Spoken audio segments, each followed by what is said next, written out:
कक्षा 8 संस्कृत NCERT तृतीय पाठ है डिजी भारतम।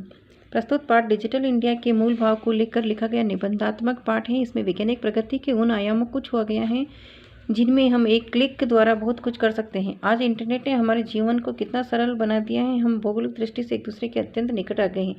इसके द्वारा जीवन के प्रत्येक क्रियाकलाप सुविधाजनक हो गए हैं। ऐसे ही भावों को यहाँ सरल संस्कृत में व्यक्त किया गया है। अद्य संपूर्ण विश्वे डिजिटल इंडिया इत्यस्य चर्चा श्रूयते। आज संपूर्ण विश्व में डिजिटल इंडिया इसकी चर्चा सुनी जाती है। अस्य पदस्य क्या भाव है इति मनसि जिज्ञासा उत्पद्यते। इस पद का क्या भाव है ऐसी मन में जिज्ञासा उत्पन्न होती है। यानी डिजिटल इंडिया का क्या भाव है, इसका क्या अर्थ है, इसकी मन में जिज्ञासा उत्पन्न होती है। काल परिवर्तनेन सह मानवस्य आवश्यकता अपि परिवर्तते। काल परिवर्तन के साथ, समय के साथ साथ मानव की जो आवश्यकता भी परिवर्तित हुई है, बदली है। प्राचीन काले ज्ञानस्य आदान प्रदान मौखिकम आसीत्। प्राचीन काल में ज्ञान का आदान प्रदान मौखिक था। विद्या च श्रुति परंपरा गृह्यते। इसमें विद्या की जो परंपरा है वो भी सुनने की परंपरा पर आधारित थी। सुन करके विद्या को ग्रहण किया जाता था। अनंतरम तालपत्रोपरि भोजपत्रोपरि च लेखन कार्यम आरब्धम। समय के साथ में बदलाव हुआ और तालपत्र के ऊपर, भोजपत्र के ऊपर लेखन कार्य आरंभ हुआ। परवर्तनी काले कर्गदस्य लेखन्याः च आविष्कारेण सर्वेषामेव मनोगतानां भावानां कर्गदोपरि लेखनं प्रारब्धम। परिवर्तन काल में जैसे जैसे समय परिवर्तित हुआ, कागज और कलम का आविष्कार हुआ और मन के जो सभी भाव हैं उनको कागज के ऊपर लिखना प्रारंभ हुआ। टंकन यंत्रस्य आविष्कारेण तो लिखिता सामग्री टंकिता सती बहुकालाय सुरक्षिता अतिष्ठित। टंकन यंत्रस्य का अर्थ है टाइपराइटर। टाइपराइटर के आविष्कार से जो लिखित सामग्री है वो लिखने की बहुत काल से उसको लिख करके उसको सुरक्षित रखा गया। वैज्ञानिक प्रविधि प्रगति यात्रा पुनरअपि अग्रे गता। वैज्ञानिक तकनीक की प्रगति की यात्रा भी और आगे गई। अद्य सर्वाणि कार्याणि संगणक नामकेन यंत्रेण साधितानि भवन्ति। आज सभी कार्य जो हैं कंप्यूटर नामक मशीन से संपन्न होते हैं। समाचार पत्राणि पुस्तकानि च कंप्यूटर माध्यमेन पठ्यन्ते लिख्यन्ते च। समाचार पत्र, पुस्तक आदि जो हैं वो सभी कंप्यूटर के माध्यम से पढ़े और लिखे जाते हैं। कर्गदो उद्योगे वृक्षाणाम उपयोगेन वृक्षाः कर्तन्ते स्म। परम संगणकस्य अधिकाधिक उपयोगेन वृक्षाणां कर्तने न्यूनता भविष्यति इति विश्वास है। कागज उद्योग में वृक्षों के उपयोग में वृक्षों को काटा जाता था, लेकिन जब कंप्यूटर का अधिकाधिक प्रयोग हुआ तो ऐसा माना जाता है कि वृक्षों के काटने में कमी आएगी, ऐसा विश्वास है।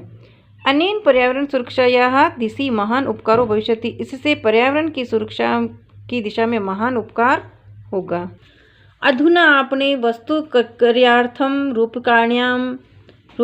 रूप्यकाणाम अनिवार्यता नास्ति।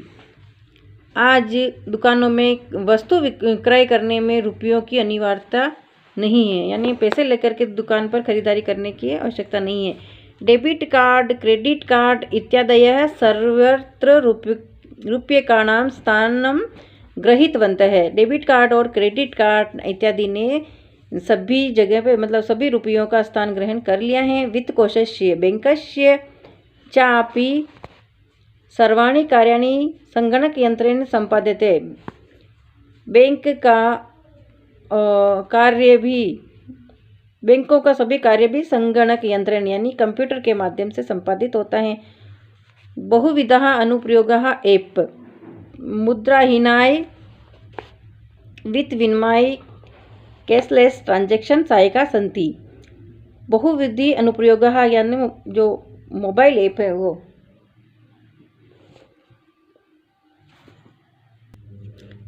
मोबाइल ऐप कैशलेस ट्रांजैक्शन में सहायक होते हैं। कुत्रापि यात्रा करणीया भवेत् रेल यान यात्रापत्रस्य वायुयान यात्रापत्रस्य अनिवार्यता अद्य नास्ति। कहीं पर भी यात्रा करने के लिए रेल यान टिकट की या वायुयान टिकट की हवाई जहाज की टिकट की अनिवार्यता नहीं है। सर्वाणि पत्राणि अस्माकं चल दूरभाष यंत्र ईमेल इति स्थाने सुरक्षितानि भवन्ति यानि संदृश्य वयं सौकर्येण यात्रायाः आनंदम गृहीणम्। कहीं पर भी यात्रा करने जाओ उसमें टिकट की ज़रूरत नहीं है और हम जो है मोबाइल के माध्यम से या ईमेल के माध्यम से सुरक्षित स्थान पर अपनी आनंद के साथ यात्रा का आनंद ले सकते हैं। चिकित्सालय अपि उपचारार्थ रूपक्यानाम् आवश्यकत्याद्य नानुभूयते।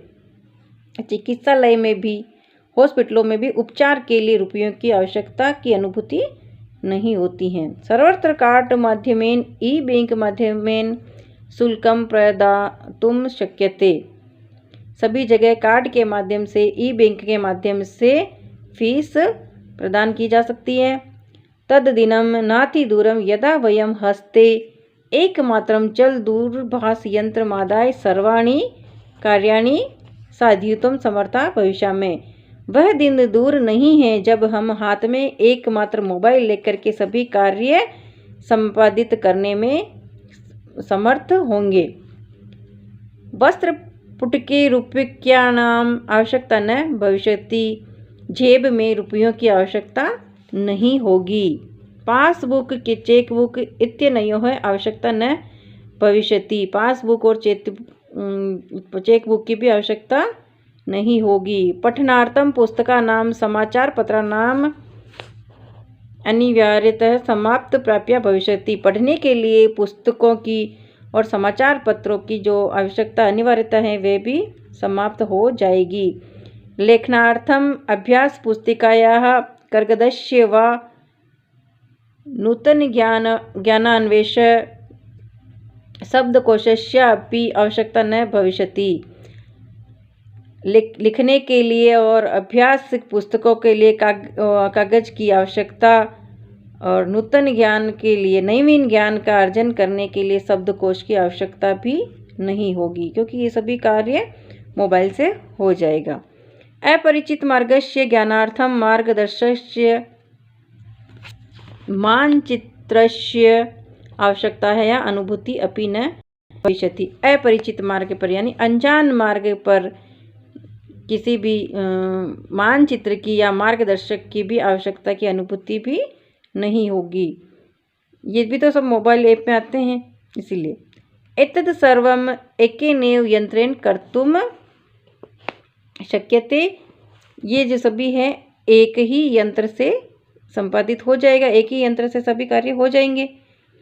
साकादि क्रयार्थम, फल क्रयार्थम, विश्राम गृहेषु कक्षं सुनिश्चितं कर्तुं, चिकित्सालये शुल्क प्रदातुं, विद्यालये महाविद्यालये चापि शुल्कं प्रदातुं, किं बहुना दानम् अपि दातुं चल दूरभाष यंत्रमेव अलम्। सब्जी खरीदने के लिए, फल खरीदने में, विश्राम गृह में यानी कहीं भी विश्राम गृह की बुकिंग के लिए, इन चिकित्सालय में फीस देने के लिए, विद्यालय महाविद्यालय में भी फीस देने के लिए, और बहुत से दान पुण्य करने में, दान देने के लिए, डोनेशन देने में भी, इन सभी कार्यों में मोबाइल यंत्र ही काफ़ी है, मोबाइल फ़ोन ही काफ़ी है। डिजी भारतम इति अस्यां दिशि वयं भारतीयाः द्रुतगत्या अग्रेसरामः है। डिजी भारतम, डिजिटल भारत, इस दिशा में हम सब भारतीय द्रुत गति से यानी बहुत तेज गति से आगे की ओर बढ़ रहे हैं। इस चैप्टर में हमने डिजिटल के बारे में जाना है कि डिजिटल चीज़ें क्या होती है और डिजिटल इंडिया कैसे बन रहा है, क्या हो रहा है। आगे हम इसके क्वेश्चन आंसर करेंगे।